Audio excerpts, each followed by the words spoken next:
Okay guys, welcome to your video on paragraphing and the thesis statement. Now this one is going to be a little longer. I try to keep most of the videos on the shorter side, but this is just a really important topic and it's foundational for all the essays you're going to write this semester, and it's really foundational for you as a writer in general for your college career. So get a cup of coffee, whatever you need, and let's get going. So as far as paragraphs, there are three basic types of paragraphs we're going to talk about: introductory, body, and conclusion. So I'm going to discuss introductory paragraphs first, and then I'm going to talk about thesis statements. So I'm going to slide the thesis statement there in between, because I just like to go in chronological order, and you're going to write your introduction, and then at the end of that will be your thesis statement. So it just makes sense to me. So let's talk about introductory paragraphs. The purpose of an introductory paragraph is a couple things. First of all, obviously, you want to introduce your topic. So you want to give the reader an idea of what your essay is going to be about.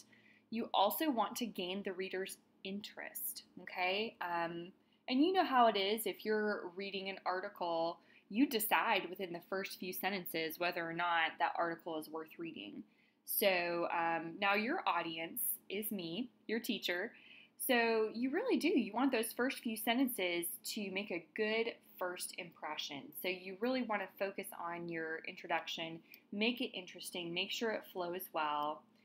And the other thing that you really need to think about is you want to take a general idea. You're going to start with a bigger idea and focus it to a specific main point. And really, ultimately, you're leading up to your thesis statement. So if you think about it almost like a funnel, all right? A funnel is very wide at the top, and then it narrows and it narrows and it narrows into a very small spout. And so that's what you're doing. You're starting with a big idea, and you're getting more and more focused to your specific main point of your paper, which will be reflected in your thesis statement. So your thesis statement should be the last sentence of your intro. That is what I would like to see in your essays. Some people have been taught to make it the first sentence. However, that just, to me, does not make as much sense, doesn't flow as well. So start with some general information, get more specific, lead up to your thesis statement. So I have a couple examples. I'm really big on samples. So we'll start with a negative example and then move to a positive one. So this first paragraph is not a great introduction, all right? This is an introduction for a narrative essay. All right, so let me just read it out loud for you. Christmas is usually a happy time for families. One year, however, my family found special meaning during a time of sadness. My grandmother was very sick, and she had always been the center of our family gatherings. I remember driving to her house. I was only 10 years old at the time, and I didn't really understand what was going on. It was raining outside. So a couple problems. The first sentence is actually not bad. Can you spot the thesis statement? Like the one sentence that seems to reflect the main idea of the paper? If I had to pick one, it's probably that second sentence. One year, however, my family found special meaning during a time of sadness. But when the thesis statement is in the middle of the paragraph, it really kind of gets lost. And also, another mistake that's happening here that often happens with narrative essays is that the author jumps into the story too soon, all right? Your introduction needs to be a true introduction to the story. The story itself should happen in your body paragraphs. So you don't want to jump into the story in your introductory paragraph. You want to keep that more general, save the story for your body paragraphs. So I hope you can see this just doesn't work well for an introduction. There's not very much introductory material. So let's look at a better example. All right, so this is a good introductory paragraph. All right, most people think of Christmas as a happy time of giving and celebration, and most of my childhood memories reflect that. Like most kids, I look forward to a full stocking and time with my extended family. However, there was one year that Christmas was a very sad time for my family. The Christmas that my grandmother was ill was difficult, but I learned some important life lessons. So I hope you can see that as an introduction, this just makes so much more sense. It flows more smoothly. You start with the general idea of Christmas. You move toward your own Christmas. So you go from general to more specific. This is a first-person essay about my childhood. Then you get even more specific. There was one particular Christmas that was a little different from us. And then we have the thesis statement. This particular Christmas was difficult. However, it was an important life experience for me. So I hope, again, you can see the funnel there. Big idea, more narrow, and then your thesis statement. And there's not a magical number of sentences that should be in your introduction. It can be on the short side. This one's only, 3 or 4 sentences in the thesis statement. So it doesn't have to be really long. Okay, so that's introductory paragraphs. So now let's talk about your thesis statement. And you really probably want to start with your thesis and build your introduction around that. But here we go. A thesis statement functions to communicate the topic and purpose of your essay in one concise sentence. Now, let me just say this up front, guys. Writing a good thesis statement is difficult, all right? It takes, you're probably not going to get a good one on your first try. You're going to have to write your rough draft and then come back and revise and finagle and just try and make it better. Because it's hard to get not just what your essay is about, but why your essay is significant, the purpose, into that one sentence. Now, you may have been taught in high school, and your book talks about this, mapping your essay, previewing your main points. Now, sometimes that works, all right? And we'll talk about how in a definitive essay, mapping your main points works very easily. But for a narrative essay, it may not work as well. So don't feel like you have to preview your main points.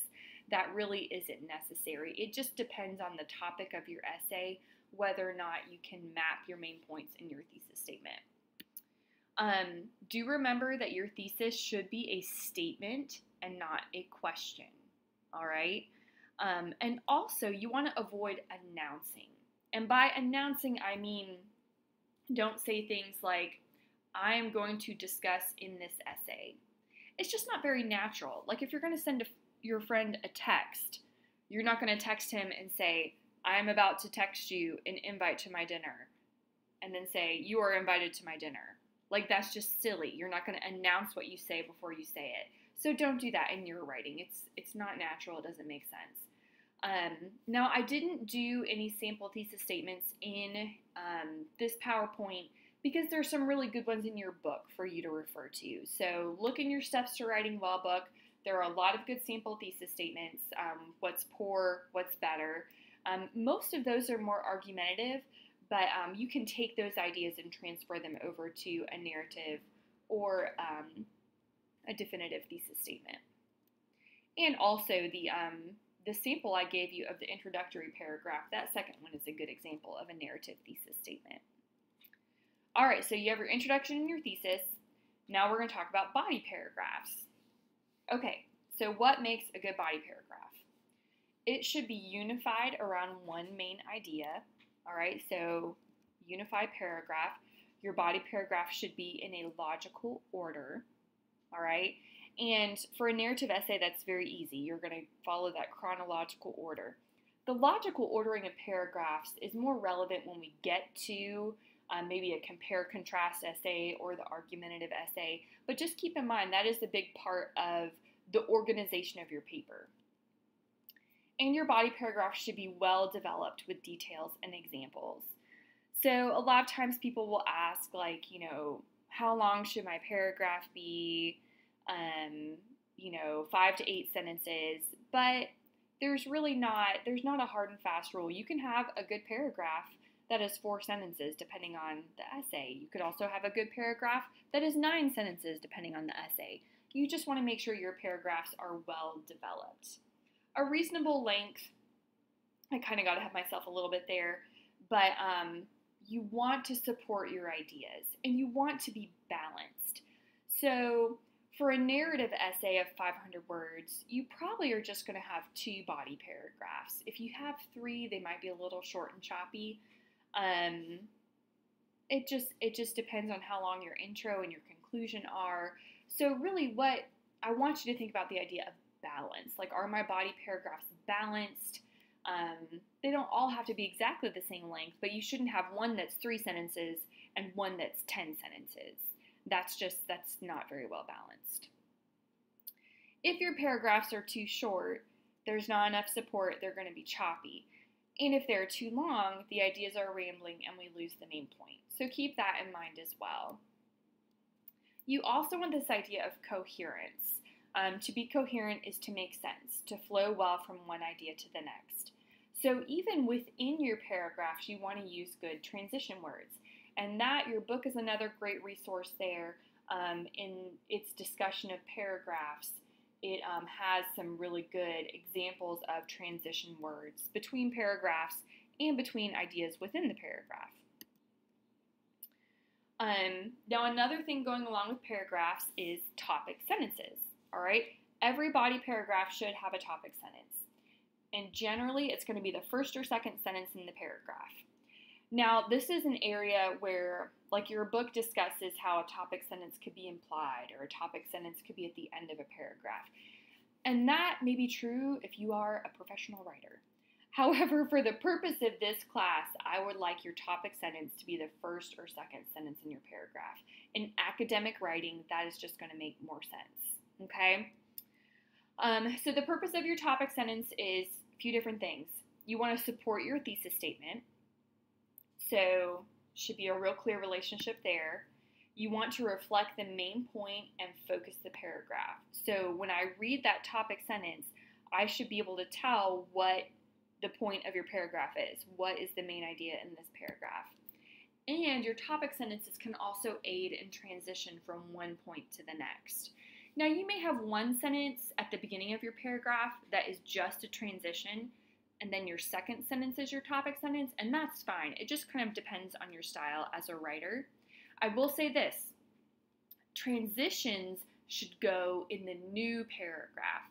Don't try to transition at the end of a paragraph. Transition in the new one from the old idea to the new idea.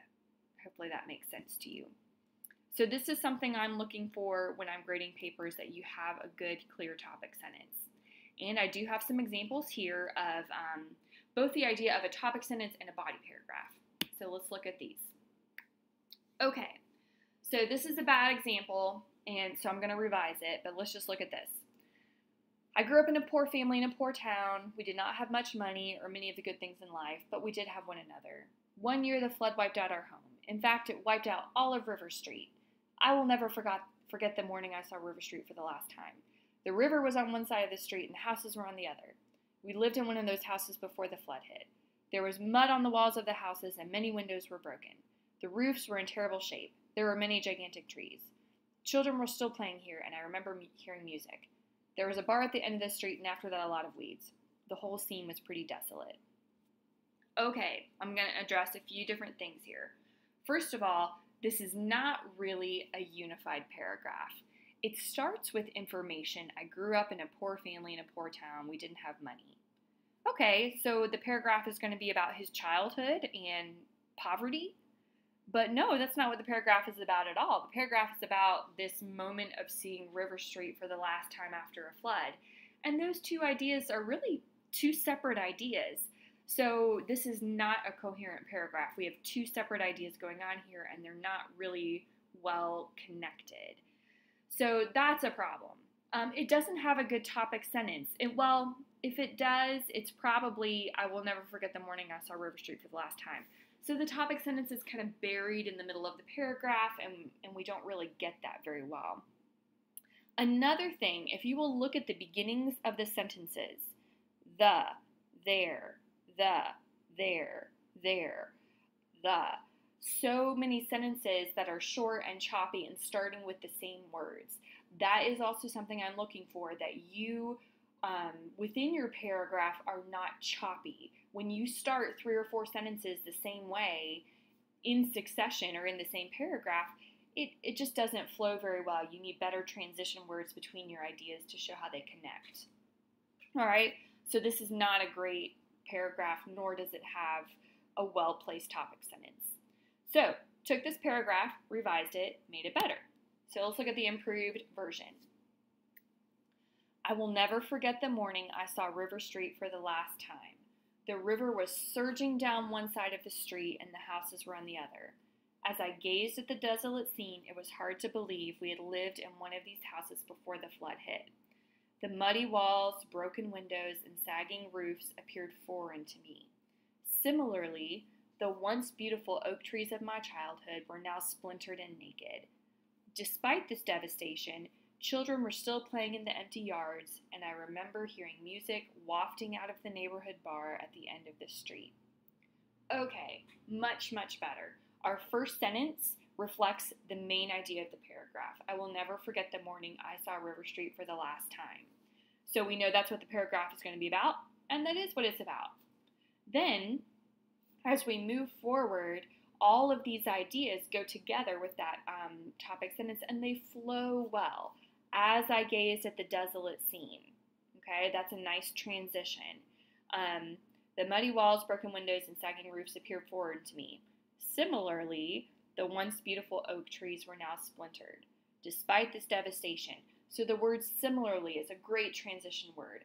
Despite this devastation, great transition word. It shows how the ideas connect, how they flow together. So these are the kinds of things I'm looking for in your essays, that you have good coherent flow. So I hope those examples help you see what makes a good paragraph and what can make a paragraph poor.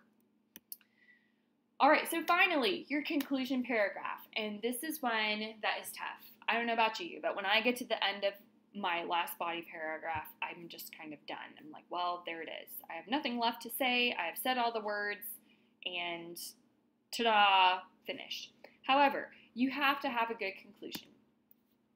And the purpose of a conclusion paragraph is to reflect on the main idea and leave your reader with a sense of the relevance of your essay. So why was this essay important? Why did I read it? How is it meaningful? So if you circle anything here, think of the word meaningful and relevant. Those are the two things you really want to leave your audience with. So you do want to restate your thesis, not in the exact same words, but come back to that main idea. And then the rest of your conclusion should be a discussion of the significance of your topic. So like if you choose to define a good friend, why is friendship important, right? If you tell a narrative story, if you tell the story of a childhood memory, how did this experience impact your life, okay? What you don't want to do is just repeat your main points. Especially in these very short papers, that is just repetitive. We just read those paragraphs. You don't have to say it over again.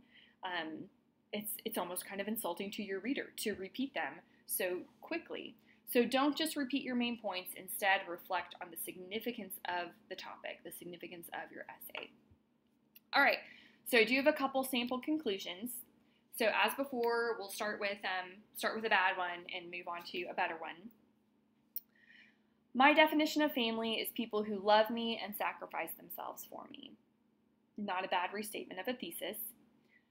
My parents and siblings have all proved their love for me through their actions and commitment, and my coach and fellow tennis players also make sacrifices to help me succeed. All these people are my family. It's not a terrible conclusion, but all this person did was restate thesis, restate main points, and then restate the, kind of just sum it up. And it's not a summary. This should not be just a summary of your paper. A better way to conclude your essay is this. My true family will always be the people who love me and make sacrifices for me. As a child, I took those things for granted. However, I now understand that my family is part of my identity. Even though some members of my family aren't biologically related to me, they've shaped my future in an amazing way, and I hope to be such an influence in others' lives too. So much more interesting, right? It's not just a repetition. You're talking about why is it important to define family? It's part of who you are. They've made you who you are, and you're going to be the part of other people's families as well. Okay, so if you didn't catch on, this was the conclusion of a definitive essay on the definition of family. So I hope this just gives you an idea of the type of conclusion paragraph that is going to work, that's resonating with your reader.